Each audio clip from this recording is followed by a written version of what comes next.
দেখো ভাই, তোমরা মানো আর না মানো, 2024 সালে কিছুদিনের মধ্যে লোকসভার ভোট আসতে চলেছে। সেই জন্যই তোমরা এই এত বড় সুযোগটা পাচ্ছ পশ্চিমবঙ্গ সরকারের তরফ থেকে। আর এই সুযোগটা যখন তোমরা পেয়েছো ভাই, অবশ্যই কাজে লাগাও। সুযোগকে কেউ হাতছাড়া করবে না, সুযোগকে সবসময় সৎ ব্যবহার করতে হয়। এখানে তোমাদের যোগ্যতা শুধুমাত্র 8 পাস এবং 10 পাস। 8 পাস 10 পাস যোগ্যতায় তোমরা এই বড় একটা চাকরি পাচ্ছ।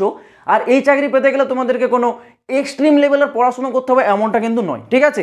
একদমই বাংলা ভাষায় খুবই কম নাম্বারের পরীক্ষা, খুব সহজেই তোমরা যদি চাও এই এক্সামটা ইজিলি ক্লিয়ার করতে পারবে। রাম রাম বন্ধুরা, নমস্কার। আশা করছি তোমরা সবাই খুব ভালো আছো। বন্ধুরা, পশ্চিমবঙ্গ গ্রাম পঞ্চায়েত নিয়োগ 2024 গভর্নমেন্টের তরফ থেকে জারি করে দেওয়া হয়েছে অলরেডি গ্রাম পঞ্চায়েতের নতুন নিয়োগ, যেখানে টোটাল নাম্বার অফ ভ্যাকেন্সি আছে 6652। 6652 পদে আমাদের পশ্চিমবঙ্গের 23টি জেলা থেকে পুরুষ এবং মহিলারা আবেদন করতে পারবে। এখানে তোমাদের এ থেকে গ্রুপ ডি পর্যন্ত বিভিন্ন প্রকারের পোস্ট পেয়ে যাবে। তোমরা এখানে গ্রাম সহায়ক পেয়ে যাবে, পঞ্চায়েত কর্মী পেয়ে যাবে, সেক্রেটারি পাবে, পিয়ন পাবে, ক্লার্ক পাবে, এছাড়াও অফিসার লেভেলের পোস্ট পাবে। তো এখানে তোমাদের বিভিন্ন পোস্টের জন্য বিভিন্ন রকম কোয়ালিফিকেশান থাকতে হবে। ন্যূনতম তোমাদের যদি 8 পাস যোগ্যতাও থেকে থাকে তাহলেও তোমরা উপযুক্ত অ্যাপ্লাই করার জন্য। 10 পাস যোগ্যতাতেও তোমরা অ্যাপ্লাই করতে পারবে। 12 পাসের জন্যও তোমরা একটু উঁচু লেভেলের পোস্ট পেয়ে যাবে। এবং তোমরা যদি বিএ পাস হয়ে থাকো তাহলে তো তোমরা গ্রুপ এ লেভেলের ভ্যাকেন্সি, মানে সব থেকে উঁচু লেভেলের ভ্যাকেন্সিটাও এখানে কিন্তু পেয়ে যাবে। এই ভ্যাকেন্সির জন্য তোমাদের যে বয়স সীমাটা রাখা রয়েছে সেটা জেনারেলদের ক্ষেত্রে এবং ইডাব্লিউএসদের জন্য 18 থেকে 40। যারা ওবিসি ক্যান্ডিডেট আছে তারা তো 3 বছরের ছাড় পাচ্ছে। যারা এসটি এসসি ক্যান্ডিডেট আছে তারা এখানে পেয়ে যাচ্ছে কত? 5 বছরের ছাড়। এইবার এখানে তোমাদের সিলেকশনটা কীভাবে করানো হয়? সিলেকশনটা একদমই সোজা প্রসেস থাকে।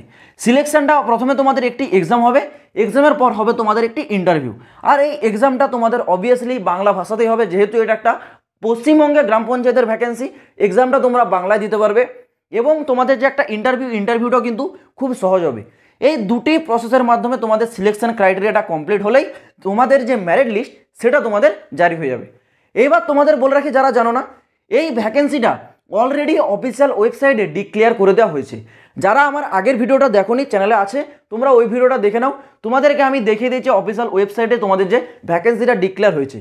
এবং তোমাদের আরেকটা বড় খবর, অলরেডি তোমাদের অফিসিয়াল ওয়েবসাইটে এই ভ্যাকেন্সির জন্য রেজিস্ট্রেশন প্রক্রিয়াটা শুরু হয়ে গেছে। অফিসিয়াল ওয়েবসাইটের নামটা আমি তোমাদের বলে দিচ্ছি, দেখো wbprms.in, ঠিক আছে? ওয়েবসাইটটা দেখে রাখো। এইটা হচ্ছে অফিসিয়াল ওয়েবসাইট। এই অফিসিয়াল ওয়েবসাইটে তোমরা ভিজিট করে তোমরা তোমাদের রেজিস্ট্রেশনের যে প্রসেস সেটা এখন থেকে কমপ্লিট করে রাখো। এরপরে তোমাদের আবেদন শুরু হয়ে যাবে। যখনই তোমাদের আবেদন শুরু হবে আমি তোমাদেরকে আগাম আপডেট দিয়ে দেবো, তোমাদের চিন্তার কোনো কারণ নেই। তোমরা কেবলমাত্র এই চ্যানেলটাকে সাবস্ক্রাইব করে রেখে চ্যানেলটার পাশে থাকো। তো চলো বন্ধুরা, দেখা হচ্ছে আবার পরের ভিডিওতে নতুন কোনো আপডেটের সাথে। জয় হিন্দ, বন্দে মাতরম।